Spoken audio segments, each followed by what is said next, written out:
So this concealer, I have used it before and it is quite pigmented. Hi everyone, welcome to the channel. So in today's video I'm going to be talking about colour correction again. This time I'm going to be focusing on this product by Revolution. This one is their Conceal and Correct Concealer in orange. So basically I'm going to show you guys how I colour correct my 5 o'clock shadow. So if you guys are new to colour correction or you guys have clicked on this video for some reason you have no idea what this video is about, I'm basically going to show you guys how I colour correct using this product and my thoughts and opinions on the product essentially, and how effective it is at colour correcting this. So for me, I tend to use orange colour correctors in particular just for here. So even though I shave, sometimes I can still see that sort of like greeny blue shadowing underneath the foundation, and personally I do not like that. Some people are happy with that, but yeah, like me, I don't like seeing that. Also, the technique I'm going to share with you guys is also going to be helpful for those of you guys that suffer from hyperpigmentation around the mouth or hyperpigmentation anywhere on the face really. So this could also be used like for the under eye, but me specifically, I'm going to show you guys how I colour correct this. Alright, so before we start, I'd just like to start off with some primer. So this one is the primer, the original from Australis. So I'm going to show you guys pretty much my whole base routine so you guys have a general idea of how I wear my makeup, and see if this is something that aligns with your routine and also with your wants and needs. So like I said, I pretty much like to conceal or colour correct this because I don't like seeing it through my makeup. I don't have very high standards or very high hopes for products in terms of the textural issues that are associated with facial hair growth. Obviously, you know, as the day goes on, the hairs are going to grow and the skin here is just going to look a little bit rough because of the hair. So I don't really judge concealers or colour correctors based on that. It's just purely on whether or not it can colour correct that. Now, if you guys are new to the Revolution concealer range, as far as I can tell, they do have different colour correcting concealers.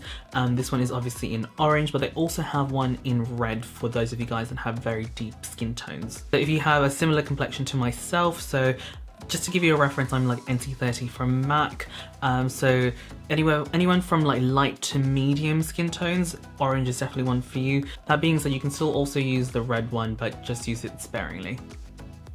So this concealer, I have used it before and it is quite pigmented, so I really just dab the concealer just like that first, and then I like to grab a synthetic brush. So this one is the Deluxe Crease Brush from Real Techniques.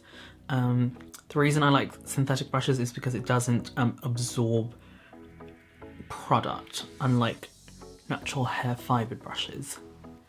So with this, I tend to do a stippling method as opposed to like swirling. The reason being is because I don't want to lose coverage as well with the colour correction. I mean, obviously the main goal for this is colour correction, but this concealer also adds a little bit of coverage. As you guys can see, I've pretty much just concentrated the product on the darkest parts of my facial hair, so pretty much here, here, here and here.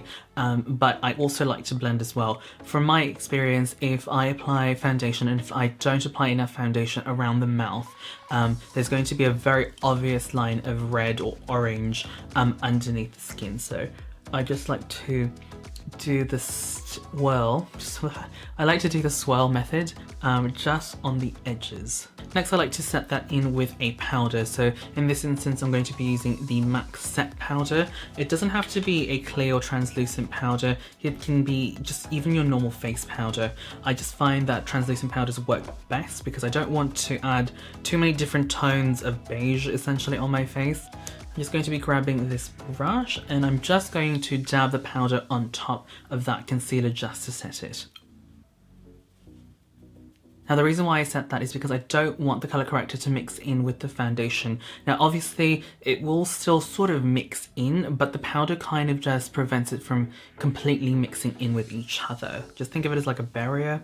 I have found in the past, if I just apply foundation directly on top of the colour corrector, it just goes sort of warm toned and sometimes even red toned, just depending on the colour corrector that I'm using. So yeah, just to keep everything in place, I do that. Now in terms of coverage, I tend to go for full coverage foundation. So this one is the Rimmel London Lasting Matte foundation. This one is a full coverage mattifying foundation and I'm using the shade 404 Sun Beige.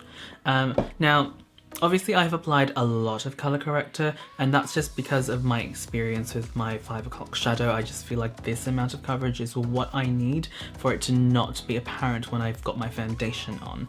In terms of coverage, I always aim for medium full coverage. That's just how I prefer my makeup. Obviously, if you prefer lighter coverage, you just need to adjust a little bit with the color corrector, because if you have this much orange on your face, light coverage foundations won't work. But if you're like me and you prefer full coverage, medium full coverage, this is easy.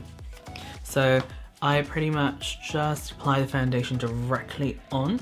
Now this is going to come down to personal preference, but as a guy, I have textural issues, I've got the facial hair and everything. I prefer a sponge as opposed to a brush for most foundations.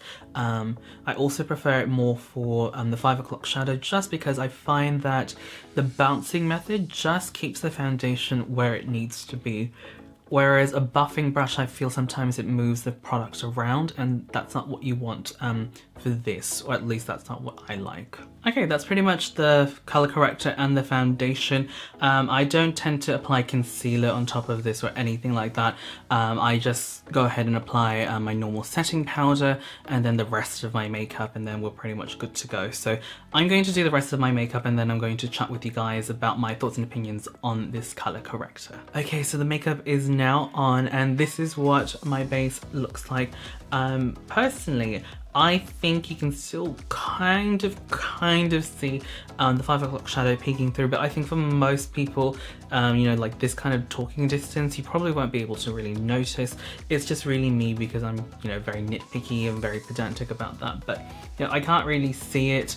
Okay, now let's talk about the concealer itself. I really like the fact that it's in this sort of like packaging. So it's just a regular sort of like concealer with a large doe foot applicator. It's really handy and just gets the product on the skin quite easily. In terms of the product itself, it just reminds me of a regular concealer, to be completely honest. If you guys are familiar with the Maybelline Master Camo Orange Corrector, it's very similar sort of like consistency. While I have this out, I might as well show you guys a little bit of a swatch. So again, Makeup Revolution down here. So here are swatches. So that one is the Maybelline one, that one is the Makeup Revolution one, and as you guys can probably tell, the Maybelline one is definitely more true orange, whereas the Makeup Revolution, or Revolution, I keep saying Makeup Revolution, the Revolution one is definitely more reddy orange. Now if you guys are fans of the LA Girl Pro Orange Corrector, this one I would definitely say throws more red than the other one. So here we go, up close and personal. This one definitely throws a little bit more red. Now in terms of longevity and how it wears throughout the day, I do have to say this does last quite well, like any other color corrector. I feel like, you know, if your foundation's still intact, it's still going to be intact, you know what I mean? Like everything underneath is still going to be intact. But I feel like, you know, in a normal like wear day, like anywhere from 8 to 10 hours, it's still going to be fine, it's still going to be there, and just because it is a nice fuller coverage type concealer as well, it's just going to add to that longevity. Now in terms of it looking cakey or anything like that, I honestly have not really noticed it looking cakey. There are some concealers out there that can make your skin look a bit cakey, just depending on what the formula is and what your skin type is like, and also where you apply it. So especially for me, because it is around the mouth and this part tends to move a lot, you know, there's a high chance of creasing, that sort of stuff.